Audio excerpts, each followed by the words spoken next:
Iran, America आणि इस्रायलच्या संघर्षाच्या झळा जगभरात जाणवत आहेत. पण भारताचं यात मोठं नुकसान होत आहे. भारतानं आतापर्यंत 3 नागरिकांना गमावलंय, तर 1 जण बेपत्ता आहे. दुर्दैवाची बाब म्हणजे नुकत्याच झालेल्या एका जहाजावरच्या हल्ल्यात मुंबईच्या एका इंजिनियरचा मृत्यू झालाय. आधी दीक्षित सोळंकी आणि आता नंदन सिंह या दोन्ही मुंबईकरांचा जहाजावरच्या हल्ल्यात जीव गेलाय. परराष्ट्र मंत्रालयानं या वृत्ताला दुजोरा दिलाय. कोण आहेत नंदन सिंह? कोणत्या हल्ल्यात त्यांचा जीव गेला? माहिती आणि प्रसारण मंत्रालयानं युद्ध परिस्थितीबाबत काय माहिती दिली आहे? इराण सोबत भारताची काय बोलणी सुरू आहेत? सगळं सविस्तर पाहूया या व्हिडिओतून. नमस्कार, मी स्वाती पाटील. तुम्ही ही बातमी पाहताय लोकमत.com वर. इराणच्या हद्दीतून एक थेंबही तेल पुढे जाऊ देणार नाही असा इशारा इराणने दिला. याचा फटका होर्मुझच्या सामुद्रधुनीतून येणाऱ्या तेल वाहतुकीवर झालाय. पण आखाती देशातला वाढता संघर्ष इतक्या टोकाला गेलाय की भर समुद्रात आगीचे लोळ उठलेले दिसतायत. अशाच एका हल्ल्यात एका मुंबईकराचा जीव गेलाय. होर्मुझच्या सामुद्रधुनीत अमेरिकन तेल टँकर सेफसी विष्णूवर बुधवारी इराणनं हल्ला केला. या हल्ल्यात टँकरवर काम करणाऱ्या एका भारतीय इंजिनियरचा मृत्यू झाला. नंदन प्रसाद सिंह असं त्यांचं नाव आहे. ते मूळचे बिहारचे आहेत, पण गेल्या काही वर्षांपासून ते कुटुंबासह मुंबईतल्या कांदिवलीत राहायला आले होते. त्यांच्या पश्चात पत्नी आणि 2 मुलं आहेत. नंदन सिंह हे आधी Neo Maritime, United Ocean Ship Management, Bernard Schulte Ship Management, Samson Maritime आणि शिपिंग कॉर्पोरेशनमध्ये काम करत होते. नंदन सिंह यांचा जीव घेणारा हल्ला कसा, कधी आणि कुठे झाला सांगते.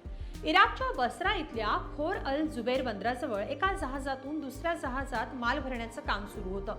सेफसी विष्णू हा ऑइल टँकर होता. या टँकरमध्ये जवळपास 48,000 मेट्रिक टन नेफ्ता भरलं होतं. याच वेळी एक अज्ञात वस्तू या जहाजाला धडकली असं शिपिंग मंत्रालयाकडून सांगण्यात आलंय. सुरुवातीच्या रिपोर्टमध्ये या जहाजाला सफेद रंगाची विना ड्रायव्हर स्पीड बोट धडकली किंवा तिनं हल्ला केला असं समोर आलं. या स्पीड बोटीत विस्फोटकं होती. जहाज उजव्या बाजूनं आलं आणि जोरात धडकलं. त्यामुळे जहाजावर भीषण आग लागली. म्हणजे इराणनं केलेला हा आत्मघाती हल्ला असल्याचं सांगितलं जात आहे. जेव्हा हा भीषण हल्ला झाला तेव्हा जहाजावर 28 कर्मचारी होते, ज्यात 16 भारतीय होते.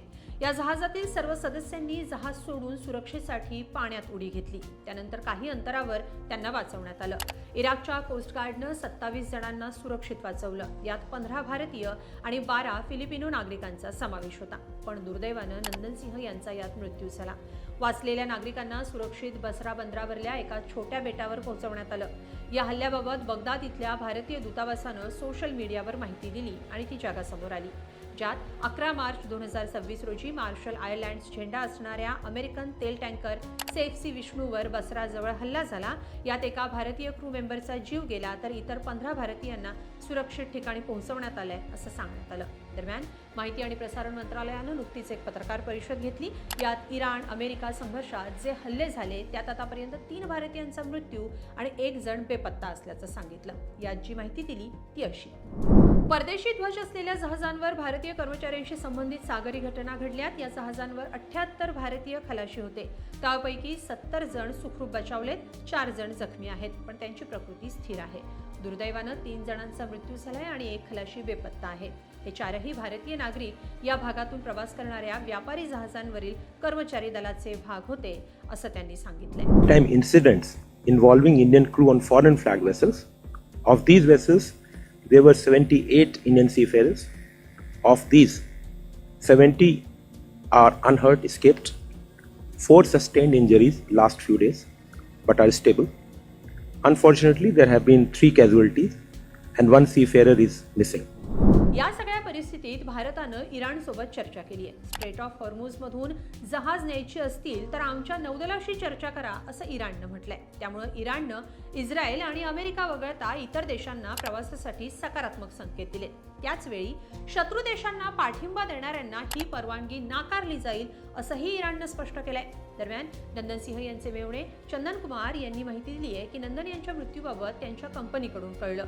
शिपिंग मंत्रालयानं याबाबत आम्हाला काहीही माहिती दिलेली नाहीये. नंदन सिंह यांचा मुलगा मुंबई बाहेर राहतो. तो शुक्रवारी पोहोचेल तेव्हा वडिलांवर अंत्यसंस्कार केले जातील असं चंदन कुमार यांनी सांगितलं. एकंदरीत इराण अमेरिकेच्या संघर्षात आतापर्यंत 3 भारतीय गमावले, ज्यात 2 मुंबईकर होते. त्यांना भावपूर्ण श्रद्धांजली.